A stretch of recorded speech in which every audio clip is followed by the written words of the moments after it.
Buku Keadilan Sosial dalam Islam, pengarang Hamka, halaman 96 sampai dengan halaman 100. Untuk memperbaiki ini, sefahamlah ahli-ahli bahwa jalannya yang utama dan pertama ialah memperbaiki penghidupan. Pendidikan, kebudayaan, budi pekerti, hanya dapat tumbuh kalau perut tidak keroncong lagi. Islam menegaskan bahwasanya perjuangan membina dan membangun memakai dua syarat. Pertama, harta, amwal. Kedua, diri, anfus, dan bumi ini dihamparkan Tuhan buat tempat tinggal makhluk bernyawa, di antaranya yang utama ialah manusia. Jaminan hidupnya bukanlah datang dari bintang yang lain, melainkan dari bumi itu sendiri. Segala keperluan hidupnya akan dapat dicukupkannya dari bumi itu, asal saja dia mempergunakan akal. Sekedar kekuatan akalnya itulah keperluannya akan dapat ditutupnya. Manusia pertama dahulu kala tidaklah banyak keperluan hidupnya dan tidaklah terlalu payah dia berjuang mencukupkan keperluan itu. Di kiri kanannya ada buah-buahan yang lebih dari cukup, dan binatang buruan pun masih jinak. Pakaiannya pun cukup dari kulit kayu atau kulit binatang bekas diburunya. Tempat tinggalnya cukuplah gua-gua batu. Mereka tidak kenai apa yang bernama krisis ekonomi, tetapi sudah kehendak Tuhan Allah, bahwa kehidupan manusia itu kian lama, kian maju. Benarlah kata filosof, habitat kejadian manusia itu ialah hidup maju. Dia tidak puas dalam keadaan begitu, dia berusaha memperbaiki hal ihwalnya, dan dia tidak merasa betah hidup sendiri, dia hendak berkumpul. Dia hendak bermasyarakat. Dari dasar, jiwanya timbullah keinginan hendak memilih tempat tinggal tetap, untuk mengasuh anaknya yang meminta waktu jauh lebih lama daripada asuhan anak hewan. Maka mulailah dia bercocok tanam, dari mulailah bidang ladangnya, mengikatnya duduk. Demi bertambah edaran zaman, bertambah pula tuntutan hidupnya. Mulailah dia mengenal yang bagus, mengenal perhiasan, baik tempat tinggal, atau pakaian, atau makan minum, dari sebab itu dengan sendirinya ternyatalah perbedaan kesanggupan dalam berusaha. Ada yang pintar dan ada yang bodoh. Ada yang cerdik dan ada yang goblok, ada yang jauh pandangnya dan ada yang tidak mengerti apa-apa. Bahkan ada filosof dan ada si tolol itulah yang menimbulkan perbedaan penghasilan dan perbedaan tinggal kekayaan. Terdapatlah yang hidup senang, dan terdapat yang melarat. Ada yang mempunyai persediaan berlebih-lebihan dan ada yang tidak mempunyai persediaan apa-apa. Setiap bertambah tinggi tingkat kemajuan kehidupan, bertambahlah terdapat perbedaan ini dan bertambah pula rasa kesulitan.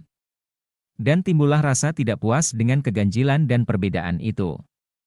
Dan timbul ikhtiar hendak memperbaiki.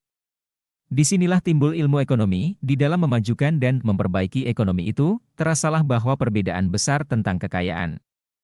Tingkat yang sangat menjolok mata di antara yang punya, have, dengan yang tidak punya, have not, yang kuat dan yang lemah, yang bermodal dan yang tidak punya apa-apa, adalah satu kemuskilan yang sukar diatasi. Yang belum juga dapat obatnya yang memuaskan sampai sekarang. Dunia bahagian barat telah maju dalam mempelajari soal-soal ekonomi. Perbedaan cara memandang dan pendapat telah menimbulkan berbagai faham. Yang terbesar ialah aliran kapitalisme, komunisme dan fasisme, dan sosialisme. Segala ilmu itu telah diteorikan dan telah dipraktikkan, tetapi haruslah diakui bahwa manusia belum juga mendapat hasil yang memuaskan daripada teori dan praktik itu. Teori dan praktik selama permulaan abad ke-20 ini telah akan 3 kali disirami dengan darah. Namun bekasnya kepada perbaikan ekonomi belum juga ada, atau belum banyak kemajuannya. Teori berjalan 1, 2, 3, 4, 5, 6. Praktik bertemu 1, 3, 5, 7 bahkan kurang dari itu, kita pinjam dari Malthus. Di manakah sebab gagalnya? Sebab gagalnya amat banyak, satu dinteranya ialah lantaran ekonomi hanya dipandang dari satu sudut belaka. Atau dipandang ekonomi itu satu soal yang berdiri sendiri. Seakan-akan manusia itu dipandang hanya alat-alat dari ekonomi, bukan ekonomi alat, manusia, seakan-akan. Manusia dipandang tidak ada akal, tidak ada budi, dan tidak ada jiwa. Penulis-penulis barat tentang ekonomi pada umumnya hanyalah menunjukkan perhatiannya kepada soal-soal ekonomi itu belaka. Adapun urusan budi, urusan kemanusiaan, urusan perasaan yang halus, tentang nilai hidup itu sendiri, dipandang perkara enteng, laksana seorang insinyur yang hendak memperbaiki beranda rumah yang hendak roboh, kesana saja ditumpukannya perhatiannya, tidak dilihatnya pertalian kerusakan berada dengan kerusakan seluruh rumah, sehingga walaupun kerjaannya selesai, mata tidak juga senang memandang. Sebab bertambah buruk atau laksana seorang dokter mengobati penyakit di dalam perut. Lupa memperhatikan pertaliannya, dengan seluruh tubuh, memang manusia menghasilkan. Dan manusia memakai menurut unsur ilmu ekonomi.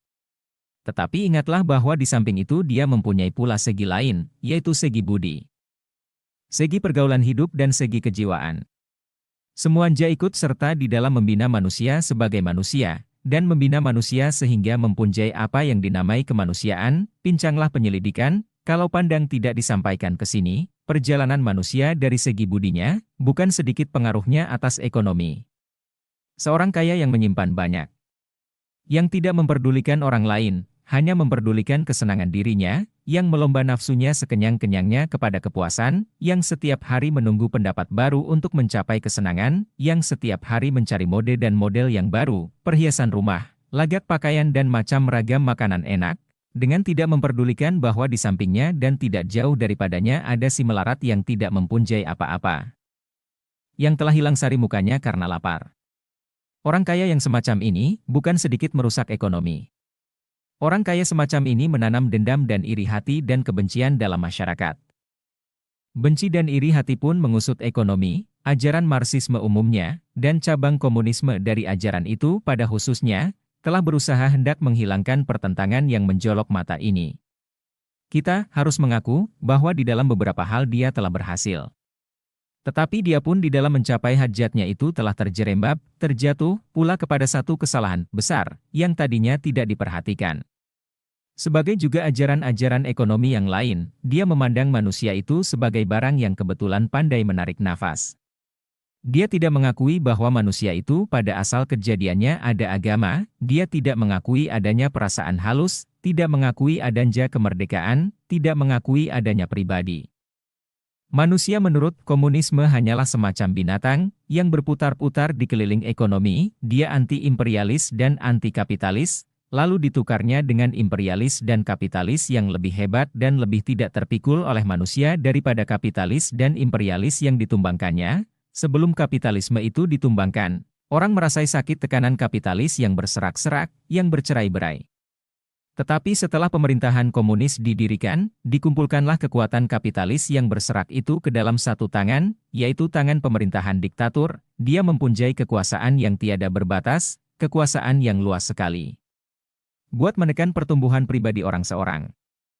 Tak ada kemerdekaan, kalau di masa kekuasaan kapitalis, kaum buruh dihasutnya meminta kerja hanya 6 jam sehari, demi setelah dia berkuasa, tidak ada yang akan menghambatnya buat memaksa bekerja 14 jam sehari. Dalam negara mereka, katanya tidak ada pertentangan kelas. Sebab itu suaranya hanya satu, yaitu suara pemerintahan buruh. Suara yang lain bukan saja tidak didengar, tetapi tidak ada. Sebab tidak boleh. Mogok bekerja kalau tidak tahan, dipandang pengkhianatan, dan jiwa tantangannya, untuk mencapai kemenangan kelas berjuang, yaitu buruh dan tani. Katanya haruslah segala kekuatan dipusatkan di satu tempat, yaitu di Rusia.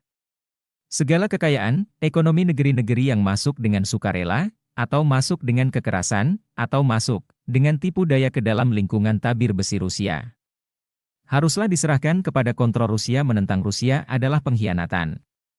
Faham komunis tetapi di luar dari kontrol Rusia tidaklah sah. Dan boleh diperangi, kapitalisme yang bercerai-berai sebelum jatuh dan tumbang. Belumlah berbuat sehebat ini terhadap kepada kemerdekaan manusia.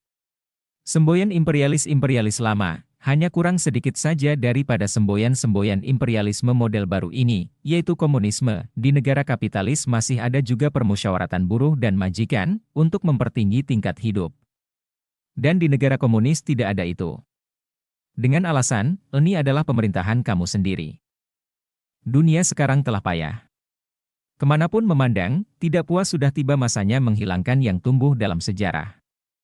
Karena perjuangan yang tidak putus-putus di abad-abad yang lalu di antara bangsa-bangsa Barat dengan bangsa pemeluk Islam, singkirkanlah kebencian bangsa, dan lanjutkan pandang kepada hakikat Islam itu sendiri. Aturan ini bukan semata-mata buat umat yang memeluknya melainkan buat dunia seluruhnya. Konsepsi Islam terhadap harta atau ekonomi dibangunkan atas dasar yang berbeda dari yang berlaku di Barat sekarang, baik teori komunis atau teori kapitalis, apakah lagi teori fasis, titik berat. Perhatiannya bukan semata-mata kepada ekonomi dalam halnya sebagai ekonomi. Tetapi diingat dan dipertalikan, bahkan dipandang sebagai suatu masalah yang tidak terpisah dengan budi, kehidupan masyarakat dan agama Islam tidaklah memandang manusia hanya sebagai binatang berekonomi. Bahkan Islam mengadakan aturan-aturan atau sistem terhadap soal-soal harta yang tercampur di antara ekonomi dan undang-undang susila. Kalau sekiranya riba dipandang dari segi ekonomi tidak ada obahnya dengan penjual belian biasa, asal mempunyai jangka yang tidak melampaui batas, maka Islam tidak mau membukakan pintu riba, sebab riba tidak dapat diterima oleh akhlak, sebab dia memperburuk hubungan baik di antara yang merentekan hartanya dengan yang membayar rente. Di samping itu diadakan pula ajaran larangan keras menyimpan emas perak untuk kepentingan diri sendiri, sehingga tidak dapat menolong dua orang yang kekurangan. Sesungguhnya orang yang menyimpan emas dan perak dan tidak dinafkahkannya pada jalan Allah, maka ancamlah mereka dengan azab yang pedih. Surat At-Taubat, ayat 35, dengan cara yang teratur Islam mengatasi krisis yang timbul lantaran kekayaan yang berlebih-lebihan dan miskin yang berlebih-lebihan. Di antaranya ialah anjuran kasih mengasihi di antara sesama manusia dan rasa belas kasihan si kaya kepada si miskin, dan menjuruskan pandang kepada segi budi di samping menganjurkan pandang kepada segi kehartaan. Hal ini tertulis dengan nyata dalam ayat-ayat dan hadis, yang tidak seorang pun ahli-ahli ekonomi yang akan dapat menolaknya, jika diperhatikannya. Dijelaskan benar, bahwasanya dasar pergaulan hidup itu ialah cinta, bukan benci, keseimbangan, bukan pertentangan. Ditegaskan dalam teori ajaran Islam bahwasanya kemewahan dan keborosan yang berlebih-lebihan adalah merusak diri sendiri dan merusak masyarakat dan ekonomi. Sebab itu diperintahkannya supaya orang hidup tetap dalam kesederhanaan. Jangan berlebih-lebihan, dan ingat kawan anjuran hidup seperti ini, terutama kemestian berkumpul dalam masjid sekurangnya sekali seminggu. Adalah memperdekat hati di antara satu sama lain, kaya dan miskin, mampu atau papa, setengah dari ajaran kesederhanaan itu, yang kecil nampaknya, tapi besar artinya ialah larangan kepada laki-laki memakai emas dan sutra dewangga. Dibenci rumah terlalu mewah dan pakaian terlalu lagak. Laki-laki supaya jangan luntur semangat laki-lakinya karena terlalu berhias. Dan jangan menimbulkan rasa iri hati, yang pasti timbul dalam kalangan orang yang tidak mampu. Buku Keadilan Sosial dalam Islam, pengarang Hamka, halaman 96 sampai dengan halaman 100.